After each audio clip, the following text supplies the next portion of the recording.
on first. Okay, sorry for that technical issues there. Okay. All right, so good morning, everyone. Before I get started, thank you both for showing up to listen to me babble. I promise to keep it informative, or at the very least, mildly entertaining. Let me introduce myself first. So my name is Sam Bonus. I'm completing a 2-week occupational health and safety practicum with the SHA. Today marks the final day of my placement, and I've had the privilege of working under Rebecca's guidance. Over the past 2 weeks, I've gained valuable insights into SHA's safety practices, and I'm grateful for the experience.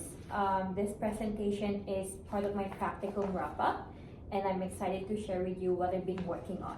So with that, let's get started. So this presentation serves as a focus review of hazard and incident investigation, emphasizing practical takeaways and a chance to ensure we're all approaching it with the same level of consistency and clarity. So number one in there, understand the importance and benefits of reporting hazards and incidents.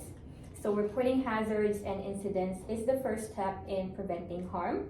When we report, we're giving our organization a chance to fix problems before they lead to injury, illness, or worse. It helps track trends, identify risk areas, and continuously improve safety procedures. Number two, recognize common barriers to reporting and how we can overcome them. Despite knowing it's important, many people don't report. Why? Some think it's a hassle, others worry they'll get in trouble, while others believe nothing will change. These are real barriers, so we need to recognize and address them by making the process easy, encouraging open communication, ensuring no blame, and showing that reports lead to action. And last one there, identify practical strategies to improve our workplace reporting practices. Improving reporting starts with leadership support, clear policies, and simple reporting tools. But it also means making safety personal and letting staff know their input matters.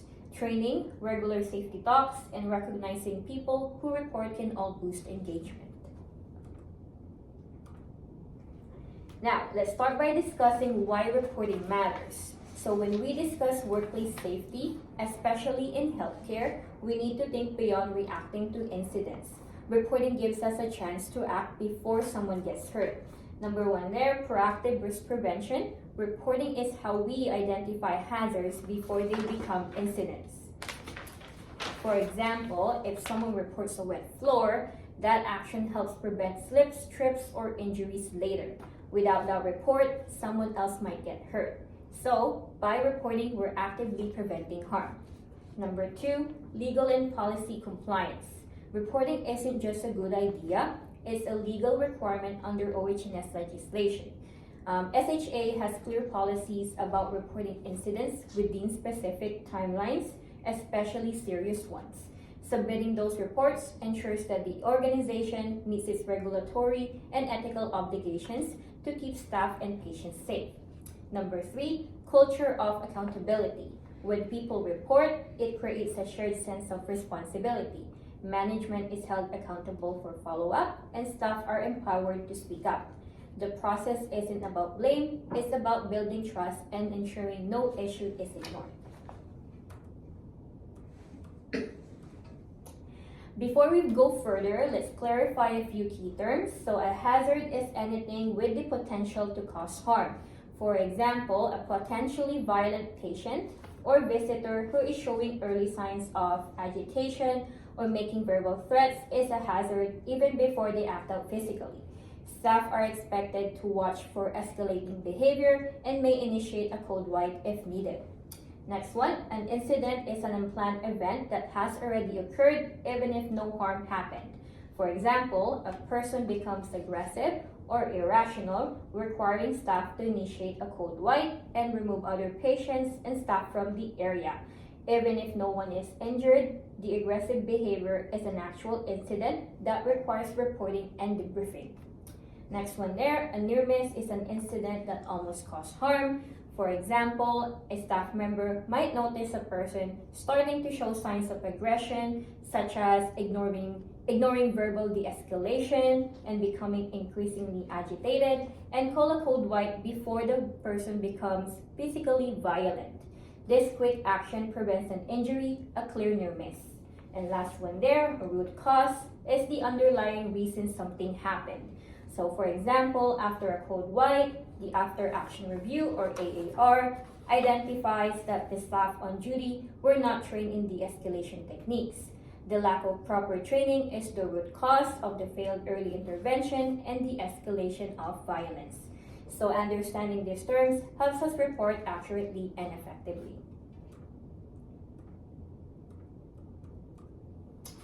Now, why do we report? What's in it for us and the organization?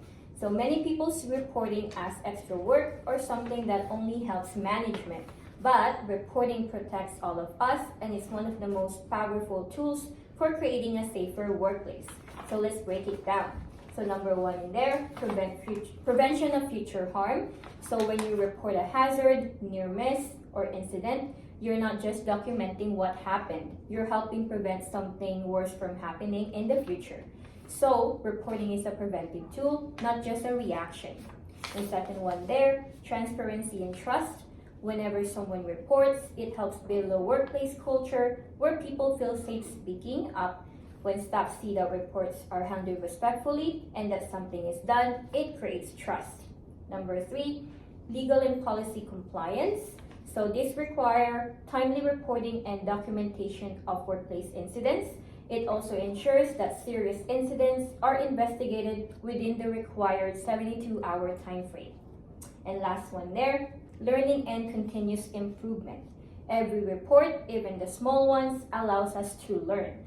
Through report analyses, organizations can identify trends and make evidence-based decisions.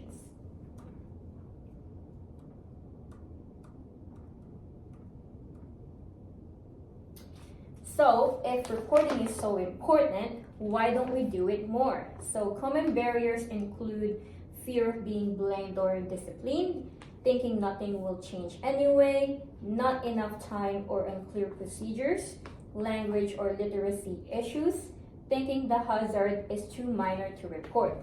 So these are real concerns, but recognizing them is the first step to changing the culture.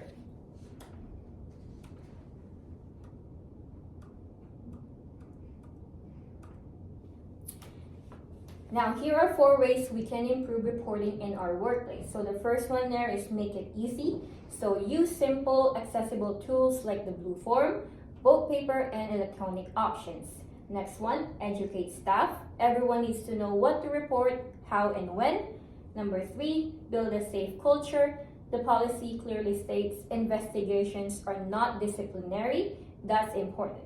And last one there, provide feedback. When people report, let them know what was done. This builds trust and accountability.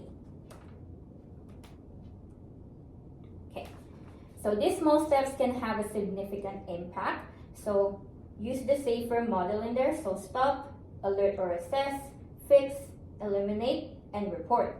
Management must receive reports and respond quickly, close feedback loops, and support a culture where speaking up is seen as a strength.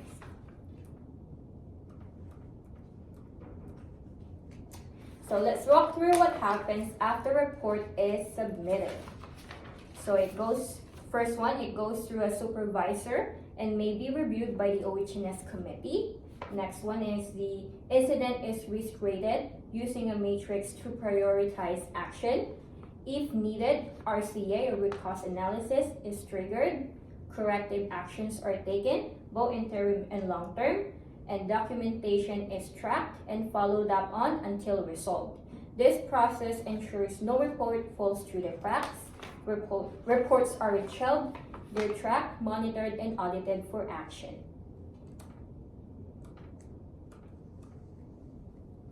So let's bring it all together. So reporting is not about blame, it's about protection. Every report, even it seems small, matters. You play a role in building a safe, open workplace. So here's a very simple visual that I have made myself.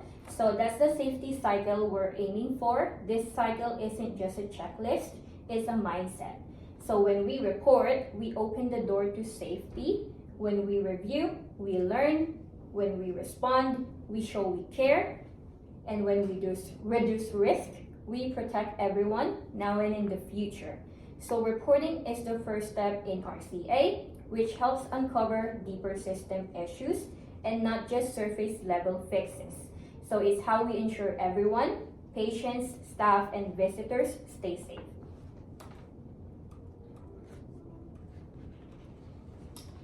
So to wrap them all together, so number one, reporting helps prevent harm. Everyone plays a role. A strong reporting culture benefits all, and improvements are possible with simple and clear actions. So let's normalize, encourage, and reward it, because a culture of reporting is a culture of safety. Thank you.